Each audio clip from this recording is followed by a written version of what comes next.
क्या परीशे बारी को शादी के लिए हाँ कर चुकी है और क्या परीशे की दादी हार्ट अटैक आने की वजह से ये दुनिया छोड़कर जा चुकी है। परीशे की दादी की तबीयत खराब होती है और परीशे की दादी बेहोश हो जाती है।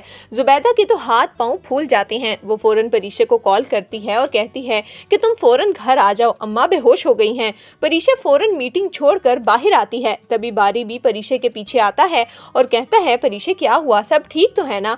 जिस पर परीशे कहती है कि दादी की तबीयत बहुत खराब हो गई है, वो बेहोश हो गई हैं, मुझे अभी और इसी वक्त मीटिंग छोड़कर घर जाना होगा। जिस पर बारी कहता है कि ठीक है, मैं भी आपके साथ चलता हूँ।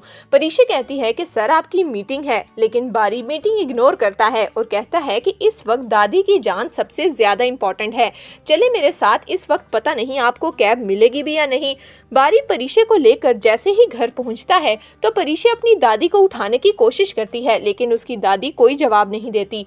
बारी फौरन उन्हें लेकर हॉस्पिटल पहुँचता है। परीशे बहुत परेशान होती है। बारी परीशे के पास आकर कहता है कि आप परेशान ना हो, दादी बिल्कुल ठीक हो जाएंगी। थोड़ी देर बाद डॉक्टर्स बताते हैं कि उन्हें हार्ट अटैक आया है, आप दुआ करें। जुबैदा का भी रो रो कर बुरा हाल हो जाता है, क्योंकि हमेशा से ही दादी ने ही जुबैदा का साथ दिया है। जबकि दूसरी तरफ परीशे की सौतेली माँ रोमैसा अलीज़े के घर पहुंच जाती है। जब उसे पता चलता है कि अलीज़े और जुहेब हनीमून के लिए टूर पर गए हैं तो उसे बहुत गुस्सा आता है। वो जुहेब की माँ को कहती है कि ये लड़कियां सारी की सारी ही ऐसी हैं, लड़कों को पटा कर उनसे शादी करती हैं। अलीज़े ने भी तो जुहेब के दिमाग को कैसा चक्कर दिया कि वो अलीज़े से शादी करके ही सुकून में आया। इसी तरह से बड़ी बेटी परीशे भी अपने ऑफिस के बॉस के साथ इन्वॉल्व है। शादी पर सारा खर्चा उसी ने तो किया था। आलिम साहब कहते रह गए कि अभी खर्चा तंग है, शादी डिले कर दें, लेकिन जुबैदा ने तो अपने शोहर की भी बात नहीं सुनी और परीशे ने अपने बॉस से पैसे लेकर वो सारी शादी की, वरना परीशे की इतनी औकात कहाँ थी कि वो अपनी बहन की शादी के खर्चे उठा सकती।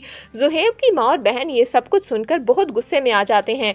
जबकि दूसरी तरफ राहील मिनाल को कॉल करता है और कहता है, मिनाल मैं बहुत अच्छे से समझता हूँ कि तुम शादी के हवाले से काफ़ी डाउटफुल हो, लेकिन मैं तुम्हें यकीन दिलाता हूँ कि सब कुछ ठीक हो जाएगा। जैसा चल रहा है उसे चलने दो। अब मैं वादा करता हूँ कि हम दोनों के बीच में कोई भी नहीं आएगा, बेशक वो मेरी बहन ही क्यों ना हो। तो दोस्तों, आपके ख्याल में क्या परीशे की दादी बारी और परीशे का रिश्ता तय करने में बारी का साथ देगी? आपका इस बारे में क्या ख्याल है? हमें कमेंट्स में ज़रूर बताइएगा।